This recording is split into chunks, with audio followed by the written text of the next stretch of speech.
श्रीमद् भगवत गीता का 11वां अध्याय है विश्वरूप दर्शन योग। इस अध्याय में कुल 55 श्लोक है।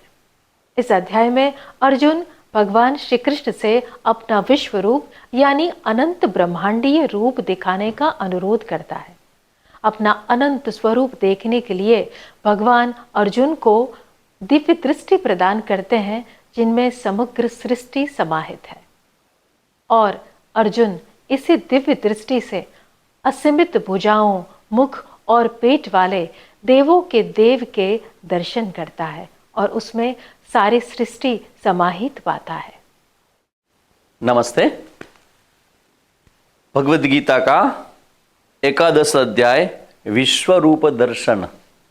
ये जो अध्याय है भगवद गीता का, कई लोग बोलते हैं कि 11 अध्याय में ऐसा कुछ है ही नहीं, मगर मैं कह सकता हूँ, विश्वासपूर्वक कह सकता हूँ, जो 11 अध्याय में है वही सब कुछ है।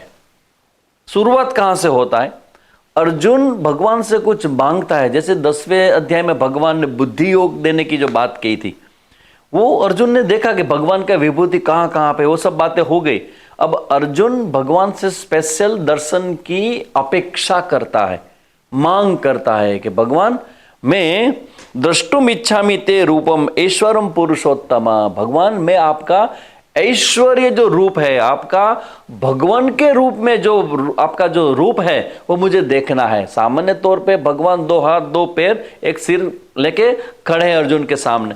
अर्जुन ने समझ लिया कि ये जो मेरे सामने है वो सिंपल पर्सन नहीं है, वो भगवान है जिन्होंने पूरे ब्रह्मांड को बनाया है, ब्रह्मांड को चलाता है और ब्रह्मांड को अपने अंदर समाने का सामर्थ्य रखता है।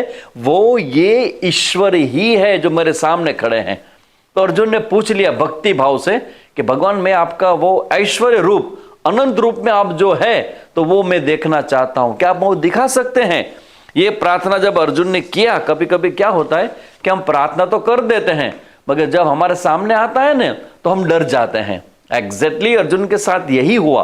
अर्जुन ने मांगा कि मुझे आपका विशेष रूप देखना है, और जब भगवान ने अपना विशेष रूप दिखाया तो पहले तो अर्जुन को आश्चर्य हुआ, फिर आश्चर्य ही भय में बदल गया और लास्ट में अर्जुन को कहना पड़ा कि भगवान मैंने आपका रूप देख लिया है, प्लीज आप अपने नॉर्मल स्वरूप में जो हमसे बात करते थे वो 2 हाथ 2 पैर के रूप में आप आ जाइए ताकि मैं आपसे कुछ बात कर सकूं। तो इस प्रकार से यहां पे अर्जुन जो मांगते हैं, और अर्जुन भगवान का प्रिय है, तो वो उस प्रियत्व को ध्यान में रखकर भगवान ने अर्जुन की बात तुरंत स्वीकार ली और भगवान ने कहा दिव्यम ददामि ते चक्षु पश्य में योगमेश्वरम। हे अर्जुन, तुझे मैं दिव्य चक्षु देता हूं, उस दिव्य चक्षु से तू मेरा ये योग ईश्वरीय योग है उसको तू देख ले, जिसको तू देखना चाहता है। ऐसे कहते ही भगवान अपने विशाल विराट स्वरूप में प्रकट हुए, जहां पे बहुत सारे भगवान के सिर है, भगवान के बहुत सारे हाथ है, बहुत सारे पैर है। इस प्रकार से जो वर्णन करते हैं यहां पे कहते कि असंख्य रूप में असंख्य मुख, यहां हमारा जो फेस होता है असंख्य होता है, असंख्य नेत्रों वाले भगवान ने अपने विराट स्वरूप को अर्जुन के सामने प्रकट किया और अर्जुन को बोला ये देख ले, मेरा ये ईश्वरीय रूप तू देख ले।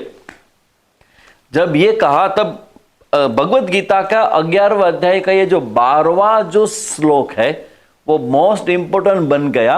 जब कोपेनहेमर नाम के व्यक्ति, जिन्होंने जर्मन साइंटिस्ट, जिन्होंने एटम बॉम्ब का पहला प्रयोग किया सफलतापूर्वक, जब उनसे पूछा गया कि आपको ये एटम बॉम्ब जब फटा और आपने पहली दफा देखा तो आपका क्या अनुभव रहा? तो हेमर ने कहा कि भगवत गीता के 11वें अध्याय में जो श्लोक में कहा गया है, एक आकाश के अंदर अनेक सूर्य हो तो कितना प्रकाश होता है, एग्जैक्टली वही प्रकाश मैं इस अणुबॉम्ब को इस रूप में देख रहा हूं। और प्रार्थना भी किया कि ये मेरे अणुबॉम्ब की जो शोध हुई है वो किसी नरसंहार के लिए न हो मगर मानव जाति के कल्याण के लिए हो, ऐसी वो प्रार्थना करता है। तो उस समय भी भगवत गीता को उन्होंने कोट किया था। वो मंत्र 12वां मंत्र है, दिवि सूर्य सहस्त्रस्य भवेद युग पतिस्थिता यदि भासदसि सा स्याद भासत तस्य महात्मनः। जैसे आकाश में एक साथ 1000 सूर्य प्रकट हो जाए, भगवान का रूप ये अर्जुन देखता है। और अर्जुन कहता है, ये जो बात है वो संजय कहता है कि भगवान ने जब ऐसा अपना स्वरूप प्रकट किया तो जैसे सूर्य, एक सूर्य से इतना प्रकाश होता है, आप सोचिए अनेक हजारों सूर्य एक साथ में अगर आ जाए तो कितना प्रकाश होगा।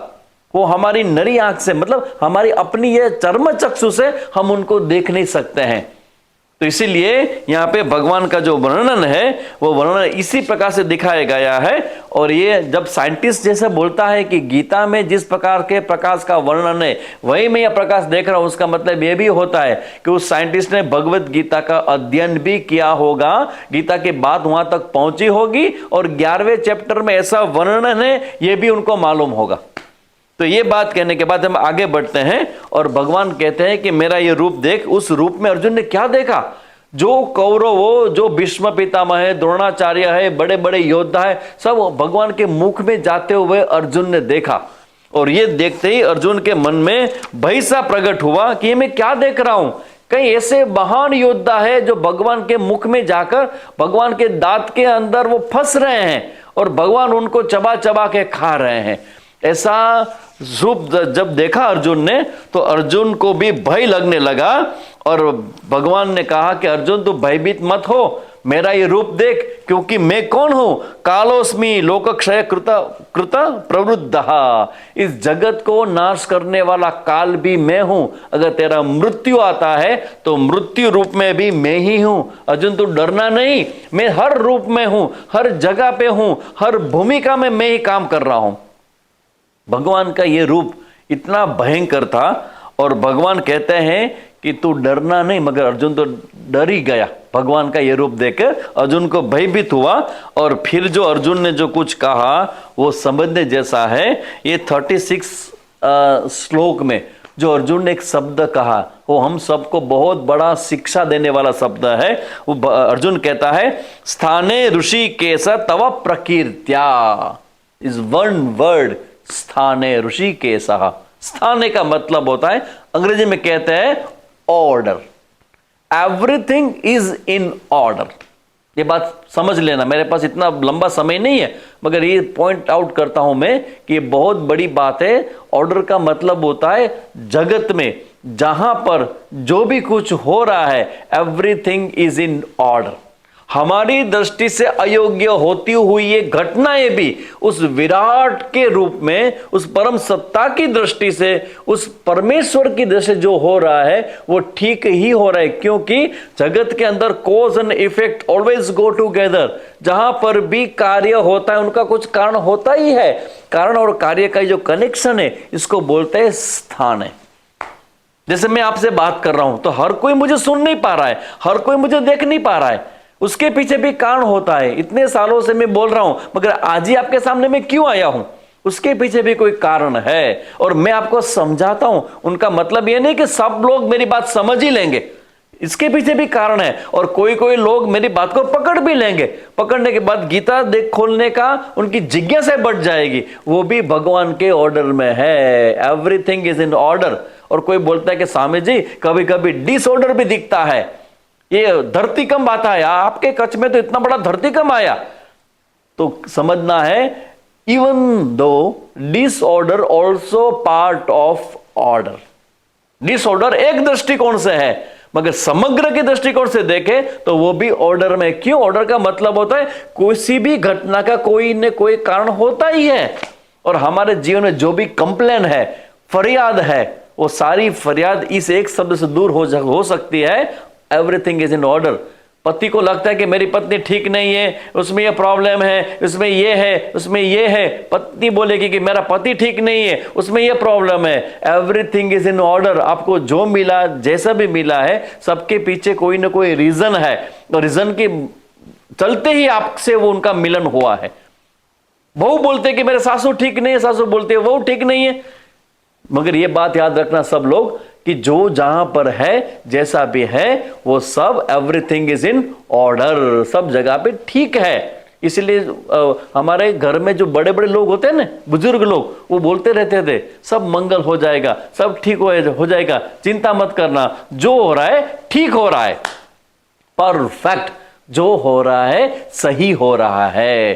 तो ये बात हम अगर समझ ले तो हमारे जीवन से कंप्लेन भी जाती है और भविष्य में आने वाले जो हमारे भय के स्थान है उसके संदर्भ में भी हम निर्भय होकर बोल सकते हैं कि जो भी होगा ठीक ही होगा, क्योंकि परम सत्ता परमात्मा पूरे जगत को नियंत्रित करता है, वो चलाता है और वो कभी कभी कभी भी किसी से पक्षपात नहीं करता है।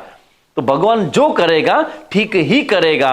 मैं अपना कर्तव्य, हमारा जो कर्तव्य है, हमारा जो धर्म है वो हम बजाते रहे, अच्छी तरह से कर्म करते रहे। कर्म का फल देने वाला योग्य समय पे हमें अपना योग्य कर्म फल दे ही देगा।